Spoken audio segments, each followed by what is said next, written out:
नमस्कार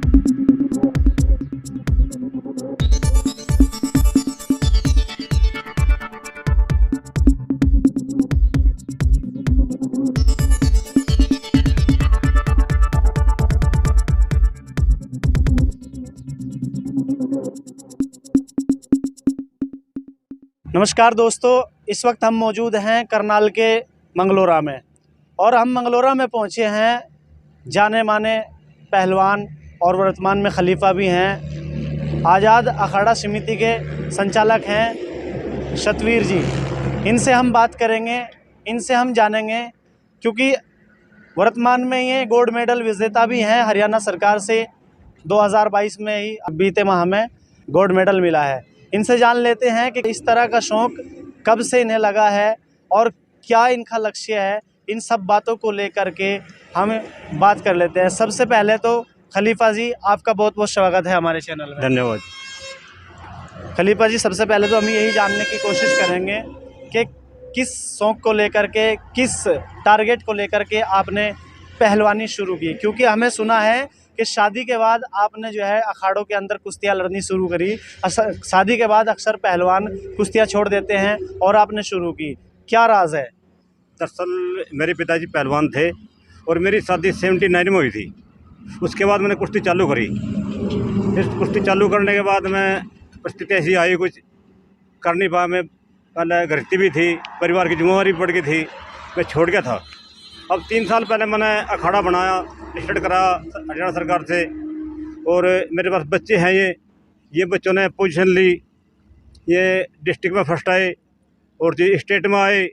सरकार के नोटिस में बात आई और मेरी खेल नर्सरी चालू हो गई। यहाँ सरकार ने मेरे खेल नर्सरी दे दी और मेरे को इंटरनेशनल कोच है गौरव साहब, ये है वही गौरव, ये खड़े पीछे है, ये दे दिए मेरे को और रिजल्ट आपके सामने है। कौन से स्टेट के बच्चे आपके पास यहाँ पे जो है प्रैक्टिस कर रहे हैं और किस तरह की प्रैक्टिस कर रहे हैं? बच्चे यूपी के भी हैं, 1-2 बच्चा इसका राजस्थान का है, अपने मंगलोरा के है, हरियाणा के बच्चे हैं, गांव से आते हैं बच्चे, दूर दूर से बच्चे आते हैं, 10-15 किलोमीटर दूर से आते हैं बच्चे। जिस वक्त आपने पहलवानी शुरू करी उससे लेकर और पहलवानी के छोड़ने तक, अक्सर जब पहलवान अखाड़े में उतरता है तो कुछ पहलवानों की आदत होती है कि वो पहलवान के साथ बदतमीज़ी करते हैं, उल्टा सीधा दाव मारते हैं, हाथ मोड़ते हैं। तो किस तरीके से आप उनको हैंडल करते थे? देखो, कुछ लोग हैं, चंद लोग ऐसे हैं जिन्होंने कुश्ती को बदनाम करा। वो लोग पैसे के लिए कुश्ती करते हैं। कुश्ती पैसे के लिए नहीं होती, ये अपना शौक़ हो है, देश के लिए हो है। ये कुश्ती लोग पैसे के लिए करते हैं, उन्होंने कुश्ती बदनाम कर दी। कुछ लोग इतने जात लेकर खड़े हो जाएँ, जैसे आपके वहाँ दंगल में हुआ था, कुछ थोड़ा हादसा हुआ था। पहलवान की भी जाति नहीं होती, तो प्लेयर है, कोई जात धर्म नहीं होता उसका टारगेट तो सिर्फ मेडल हुआ है। तो मतलब किस तरीके से, जैसे कि आप अपने शिष्यों को रात दिन प्रैक्टिस करा रहे हैं, सिखा रहे हैं, किस तरह की आशाएं करते हैं आप इनसे कि किस तरह मतलब जो है ये देश का नाम रोशन करेंगे? देखो, उसमें टाइम लगा, थोड़ा 2-3 साल लगेंगे। मेरे पास छोटे बच्चे हैं, 15-16 साल से नीचे के बच्चे हैं मेरे पास, और 2-3 साल में ऐसा रिजल्ट होगा, शायद ये गोल्ड मेडल और ओलंपिक में भी जाऊँगे।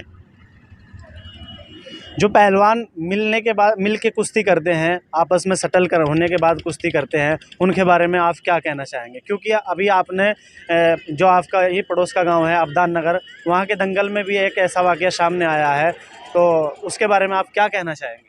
देखो, उसके बारे में कुछ नहीं कहना चाहता, उस लोगों का धंधा है वो। हम तो कांटा कुश्ती कराते हैं और कांटा भी उठा सकते हैं। ठीक है।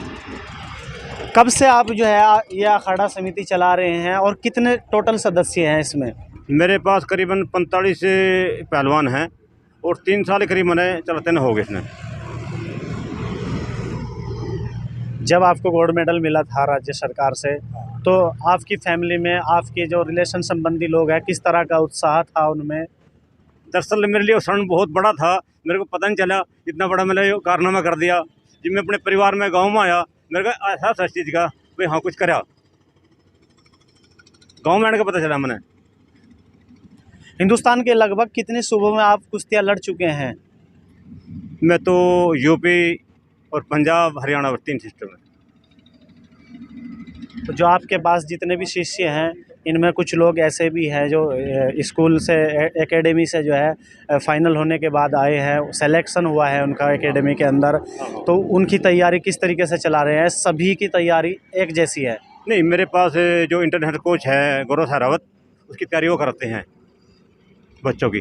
जो स्टेट के लेवल पे हैं या नेशनल लेवल पे हैं बच्चे, उनकी तैयारी गौरव सहरावत हैं कोच, इंटरनेशनल कोच हैं, वो कराते हैं। बच्चों की तैयारी का जो खर्चा होता है, जाहिर सी बात है, इतना बड़ा तामझाम, इतना बड़ा सिस्टम आपने करा रखा है।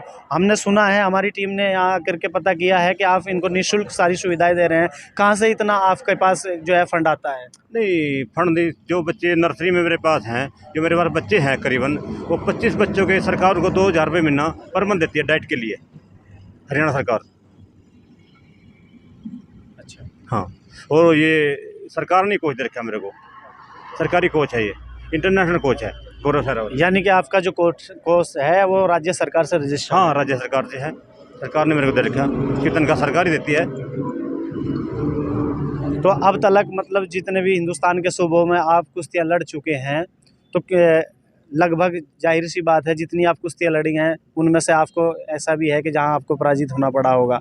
नहीं, देखो, हार जीत तो खेल का एक हिस्सा है, ये नहीं अभी आदमी जीतता रहेगा। हार भी है कई बार, मान लें, पर ज़्यादा 80% जीत ही हुई, 80% जीता ही हूँ।